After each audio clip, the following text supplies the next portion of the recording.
여러분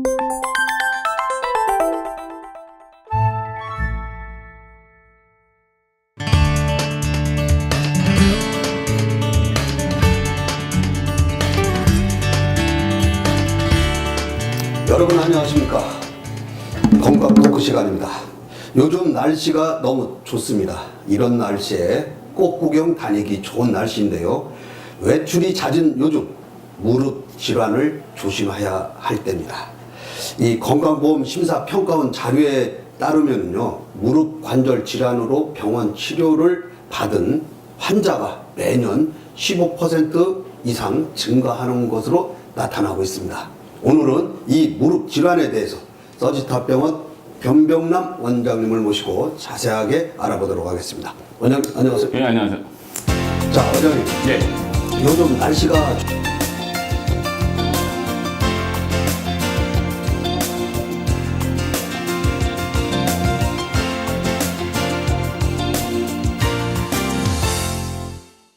자, 원장님. 예. 요즘 날씨가 좋아진 탓인지 나들이 하시는 분들이 많지 않습니까? 네, 예. 또 활동도 많은 시기 아닙니까? 예. 근데 많은 신체 부위 중에 유독 무릎의 손상이 가장 많은 이유가 따로 있나요? 글쎄요, 우리 하지. 그러니까 걸어 다닐 때 체중이 실리는 부분 중에 엉덩이 관절이 있고요, 발목 관절이 있고, 무릎 관절이 있습니다. 근데 무릎 관절 구조가 주변에 있는 인대 구조나 어떤 뼈에 대한 그 생성 모양을 보면 네. 가장 불안정한 조직이죠. 아. 고관절은 두꺼운 근육이 있고, 그리고 소켓처럼 이렇게 껴 있거든요. 발목 같은 경우는 격자 모양 안에 관절이 있기 때문에 그 어떤 외상이나 그런 거에 불안정성이 없는데, 무릎은 단순하게 움직이는 거거든요. 주변에 인대로서 지지를 해주기 때문에 무릎이 가장 손상이 많은 겁니다. 그러면 이런 무릎 통증 같은 것들이 네. 환자들이 이제 많이 발생하는데 연령에도 관계가 있나요? 최근에 당연히 나이가 드시면서 퇴행성 변화라는 게 있다 보면 심줄 자체에 수분이 부족하고 수분에 대한 탄력이 부족하기 때문에 그거에 따른 인대 손상이나, 그리고 인대가 늘어나기 때문에 무릎이 더 불안정해지죠. 구부렸다 폈다 할 때 그 무릎 자체의 구조가 불안정하기 때문에 그 안에 있는 반월판 연골이나 관절이 상하기 쉽죠. 아, 그러면은 연골과 그 반월상 연골판이라고 그랬던 예, 거예요? 예. 그 연골판이 무릎에서는 아주 중요한 기능을 하고 있잖아요. 예, 예. 그러면 그 기능과 차이점은 뭔가요? 글쎄요, 연골이라는 것 자체는 뼈 자체를 보호하는 것도 있지만, 바늘판이라는 건 뼈 사이에서 움직이는 과정에 완충작용도 하고요. 그 사이 공간을 채워주기 때문에 충격을 흡수를 해주죠. 아, 그 다음에 윤활작용, 원활하게 아랫뼈하고 윗뼈가 일치하진 않거든요. 모양이 다르기 때문에 그 사이에서 부드럽게 움직일 수 있는 역할을 많이 해주죠. 기능상으로 따지면 대여섯 가지 되는데, 여기서 일반 분들이 알기 편한 건 완충작용을 해주는 역할이라고 생각하시면 되죠. 그러면 이 반월성 연골판에 이상이 생기는 무슨 원인은 뭐 어떤 것들이? 일단 반월판 연골에 이상이 생기는 건 첫 번째는 젊은 사람들이 생기는 경우는 외상이겠죠. 외상이 외상. 뭐 스키를 탄다든가 축구를 한다고 할 때 내측부나 외측부인대가 파열되면서 같이 부분적으로 파열되는 경우가 있고요. 그리고 나이가 먹으면서 연세가 드시면 생길 수 있는 건 횡성 파열이죠. 횡성 파열인데 퇴행성 파열이라고 하는데, 그거 자체는 아까 말씀드린 것처럼 오랫동안 반복적으로 사용하면서 무릎 안에 있는 구조, 그러니까 전방 십자인대, 후방 십자인대가 늘어져요. 그리고 측부인대, 외측부인대, 내측부인대가 늘어지는 경우가 있고, 또 가장 중요한 건 우리 다리가 연세가 드실수록 가늘어지잖아요. 종아리 근육도 약하고. 그렇기 때문에 앞뒤에서 외측에서 잡아줘야 되는데 잡아주는 기능이 약해지니까 더 그럴 수 있죠. 그럼 마라톤 하시는 분들은 확률이 좀 필수적으로 있나요? 대개의 경우는 체중이 실렸을 때, 마라톤 하시는 분들이 나이가 드시면 40대, 50대 무릎이 아파서 많이 오시는데요. 그 이유 중에 하나가 뭐냐면, 데이터상으로 고관절에 관련된 문제이긴 하지만, 우리가 일반적으로 걸을 때 우리 한쪽 무릎 안쪽이나 무릎에 받는 부하가 자기 체중이 걸을 때 5배에서 6배라고 합니다. 그러면 50kg, 60kg면 한 번 걸을 때 무릎에 주어지는 충격은 300kg. 근데 만보를 걸으면 어마어마하죠. 그리고 쪘을 때는 12배. 10배에서 12배까지 부하가 가해지는 거죠. 한 곳에 가해지는 부하가. 그럼 거기 등산도 가능하겠네요? 등산은 아주 무섭습니다. 그렇죠. 네. 저는 등산을 안 하는 편이긴 한데요. 등산을 자주 하시는 분들의 특징이 뭐냐면, 너무 좋아요, 다리 근육은. 근데 올라갈 때만 좋죠. 그러니까 앞에 있는 대퇴 근육만 좋고 종아리 근육이 약한 게 문제예요. 그러니까 그런 분들이 오랫동안 등산을 하셨다면 필수적으로 다 무릎이 약하십니다. 아파서 오시죠. 자, 원장님, 그렇다면은 이거 또 치료 방법이 뭐 따로 있나요? 저희 경험에 따라서 이제 찢어진 손상이냐 아니냐에 따라서 그리고 통증이 뭐냐에 따라 다르겠죠. 일반적으로 이제 무릎이라는 게 아주 뭐라고 하죠? 통증이 다양하니까 우리 정형외과적으로 진단명을 내릴 때 슬레장애라거든요. 무릎 안쪽에 장애가 있는데 뭐가 명확하지 않다. 할 때 일반적인 치료할 때 일단 초기에 무릎이 아파서 통증이 있고 붓기가 있다 할 때는 우리 일반적으로 물리치료, 약물치료, 간혹 가다 보면 스테로이드나 딴 어떤 약을 써서 쓰는 주사 치료가 있는데 정밀하게 들어가서 어떤 원인을 찾았을 때 우리 이제 앞에서 보면 동그란 뼈 뒤에 주변이 아파요. 양반다리 하고 있을 때 아파요. 예, 양반다리. 특히 여자분들, 그 다음에 고등학교 뭐 2, 3학년 정도 돼서 학교 다니는데 계속 무릎이 아파가지고 못하시는 분들 보면 되게 연골연화증. 남자분들도 그래요. 젊으신 분인데 군대 갈 때쯤 되면 무릎이 아프대요. 왜냐면 군대 가면 뭐예요? 쭈그라지는 게 많죠. 그러니까 그렇죠. 연골연화증이라서 연골이 말랑말랑해지는 거죠. 연골이라는 거는 자체는 우리 계란 있죠. 못 삶은 계란. 잘못 삶아가지고 껍질이 네, 안 네, 떨어진 것처럼 뼈에 관절이 딱 붙어 있어야 되는데 떠버리는 거예요. 떠버리니까 그 안에 공간이 생기면서 말랑말랑 움직이면서 통증이 되죠. 특히 쭈그려 앉았을 때 동그란 뼈 뒤쪽으로 압박이 가니까 압박이 가해져서 통증이 가해지는 거고 아니면 대퇴 관절에도 있어요. 여자분들은 호르몬 영향도 있고요. 인대가 약해져가지고 자꾸 마모되고 이제 충격이 가죠. 미세한 충격이 자꾸 가다 보니까 연골이 떠버리죠. 연골 대퇴 관절에 붙어 있는 연골이 어느 순간 떠버리게 되고 그러다 보니까 아파요. 관절경을 들어가서 막대기를 이렇게 눌러보면 쑥쑥 들어가죠. 사실은 정상적인 관절이라면 막대기로 이렇게 대서 눌렀을 때 유리 같아야 돼요. 딱딱하면서 쭉 미끄러져야 되는데 그게 어느 순간에 물렁물렁해서 들어가면 안 나와요. 그러니까 뼈하고 관절 사이가 떠 있는 거죠. 그 외에도 여러 가지 아픈 거, 안쪽에 심줄이 약하신 분들 MRI 찍어보면 다 정상이에요. 아까 지금 말씀드린 것처럼 연골연화증이 심하시면 MRI상에 보이지만 증상으로 진단을 내리기도 하거든요. 근데 전방십자인대랑 후방십자인대가 끊어지진 않는데 늘어지신 분들, 특히 여성분들이 많거든요. 그분들의 특징이 뭐예요? 사실은 쪼그려 앉았다 일어날 때 힘들고요. 등산을 좋아하시는데 라고 말씀하시는 분들이 정상까지 올라갈 때 잘 올라가요.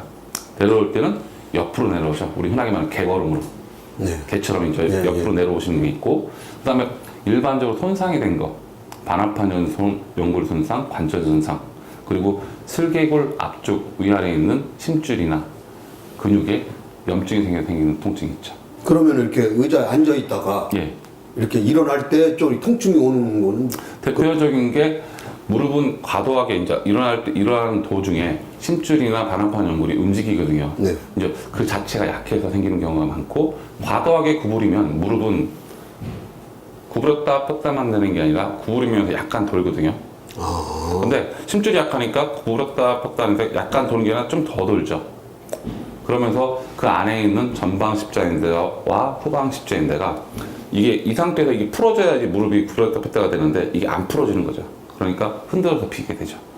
그래서 통증이 예, 온다. 간혹 가다 보면 반합판 연골이 찢어지거나 두꺼워져가지고 뼈 사이에 껴서 생기는 경우 있죠. 찢어지지는 않았는데 두꺼워져요. 두꺼워지면 뼈 사이에 끼게 되죠. 이것도 그럼 보존적 치료. 결국은 보존적 치료하고 약물질 붓기 좀 빼주고.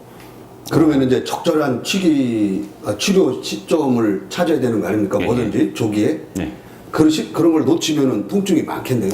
일반적으로 했을 때 그게 높아졌다면, 그러니까 아까 연골연화증이 부분적일 수도 있고요. 네. 반합판 연골이 찢어진 게 부분적일 수도 있는데 참죠. 그리고 어떨 땐 또 안 아파요.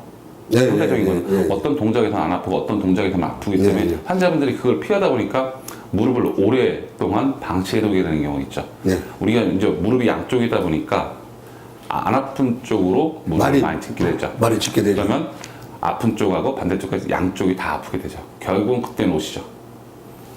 초기에 맞춰가지고 치료를 해야 되는데 그게 안 되는 거죠. 한쪽만 하면은 좀 참고 견디는데 네. 두 쪽이 다 하면은 올 수밖에 없죠. 그렇죠. 네. 일단 한국 분들이 이제 병원을 가는 걸 두려워하는 것도 있지만 참는 걸 잘하시거든요. 특히 어머니들 그렇죠. 엄청 참으십니다. 자, 그러면 양반다리 이런 거 하는 거 좋지 않나요, 그죠? 좋지는 않죠. 일반적으로 있을 때 양반다리 바닥에 앉는 것보다는 의자에 앉는 게 가장 좋고요. 될 수 있으면 무릎이 안 좋으신 분들은 계단을 피하시는 게 가장 좋은 방법이죠. 계단을 내려갈 때 무릎에 영향이 크거든요. 아까 말씀드린 것처럼 인대가 약한 데서 체중이 거의 실리니까 더 아픈 거죠. 올라갈 때는 되게 무릎 안쪽이 이상이 있으신 분들은 올라갈 때는 괜찮아요. 내려올 주로 때. 내려올 때가 문제가 있는 거죠. 올라갈 때 이상이 있으신 분들은 되게 무릎 안쪽이 아니라 무릎 주변에 있는 근육이나 종아리 근육 그쪽에서 문제가 있는 거죠. 아, 그게 틀린 거네요. 틀리죠. 그러니까. 틀린. 자, 그렇다면 무릎 연골판에 그 이상인 듯 보이면은 이제 치료와 재활 치료가 이제 병행을 해야 되겠죠. 예. 근데 우리 그 일상생활에서요, 하루에 무릎을 5,000번 이상 쓴다 그래요. 예, 예.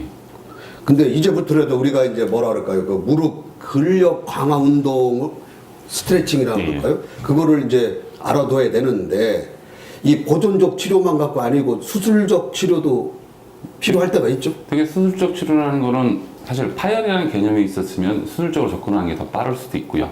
어떤 보존적 치료를 했는데 MRI 찍어서도 이상이 없는 분이 있어요.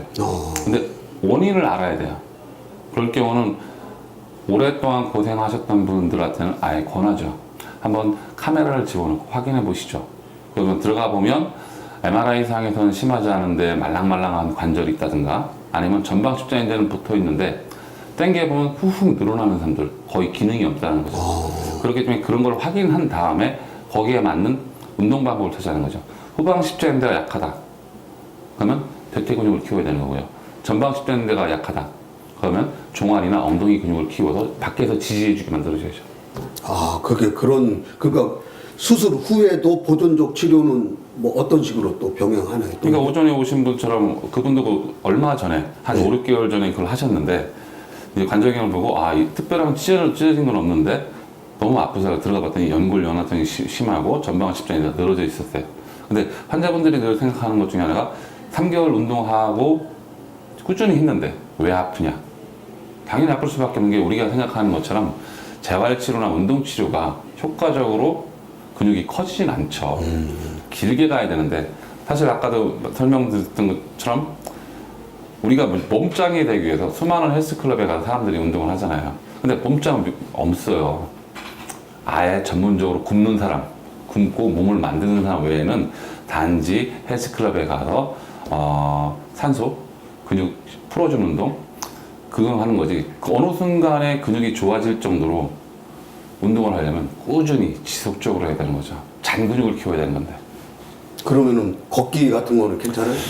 무릎이 아프신 분들한테는 걷는 걸 권하지는 않죠. 아까 말씀한 것처럼 한번 걸어서 근육이 좋아질 정도 되려면 무릎은 그만큼 더 많이 아파야 되고요. 그만큼 충격이 가야 되기 때문에 될 수 있으면 수영장에서 걷는 거, 체중을 안 싣는 운동 있죠. 헬스클럽이나 어딜 가더라도 체중을 안 싣는 웨이트를 하는 거죠. 웨이트 위주로 가는 게 낫고 어느 정도 통증이 감소되고 근육이 좋아졌을 때 그 다음에 걷는 운동이 좋은 거죠. 자, 그러면은 수술 후에 혹시 집에서 하는 무슨 재활 운동 같은 것들이 일단 어떤 수술 것들이 있나요? 자체는 간단한 거죠. 수술 후에 무릎이라는 것 자체에서 수술을 한 후에 재활 운동은 특별하게 없어요, 사실은. 사실은 구부렸다 폈다 하는 거 그것만 되고 붓기만 빼주고 근력을 키울 수 있는 방법은 누워서 바로 누운 사람한테 다리 한 5cm 정도 떼어가지고 양쪽 다리 들고 발끝 쭉 올리면 대퇴 근육하고 복근도 강해지죠. 그 무궁화 꽃이 폈습니다 하고 하루에 500번, 1000번씩 하라고 말씀드리죠. 아, 그 운동을. 네. 저 입원해 계신 환자분들한테도요. 그 입원해 있다가지만 약물 치료, 주사 치료 하는 거 외에 물리 치료 간단히 하지만 하루 종일 할 게 없잖아요. 그럼 환자분들한테 말씀드린 거예요. 그 계시느니 그거 하루에 500개, 1000개씩 하십시오. 근데 하시는 분은 못 봤어요. 그만큼 500개, 1000개라는 게 쉽지 않다는 쉽지 거죠. 않죠. 네.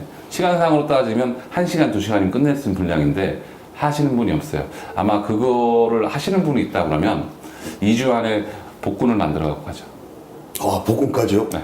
야, 아무튼 그 집에서도 우리 원장님이 지금 말씀하신 이 운동을 자기 전에 네. 한번 해보는 게 좋을 것 같습니다. 네. 그러면은 전체적으로 우리 원장님이 네. 마지막으로 이 무슨 예방법이라 할까요? 뭐 예방이야 뭐 어떻게 일단 뭐 늘 모든 운동이나 일상적인 생활이 그렇죠. 어딜 가든지 뭐를 하기 전에 충분한 스트레칭. 스트레칭. 그 상황 그리고 상황에 맞는 운동. 아프신데도 축구를 해야 된다고 저기 축구에 나가시는 분들 특히 축구 좋아하시는 분들 그 열정이 대단하시지 않습니까? 파열되어 있는데 축구장에 나가 계세요. 또 뛰고 또 아프고. 그 어떤 스포츠에 대한 어떤 마약 같은 어떤 그런 게 있긴 한데 자기의 신체 상황에 맞는 운동을 선택하는 게 가장 중요한 거고요. 하시기 전에 충분한 스트레칭을 하시는 게 가장 좋은 예방법이 아닐까 싶습니다. 하긴 뭐 마라톤 하시는 분, 또 조깅 하시는 분은 뭐 계속 아파도 하더라고요. 예, 그게 아파도 가능한가 봐요. 그게. 스포츠에 대한 열정이죠. 네. 아무튼 자, 오늘은 그 무릎 질환에 대해서 원인, 증상, 치료 방법에 대해서 서지타 병원 변병남 원장님을 모시고 자세하게 알아봤습니다. 원장님 고맙습니다. 고맙습니다.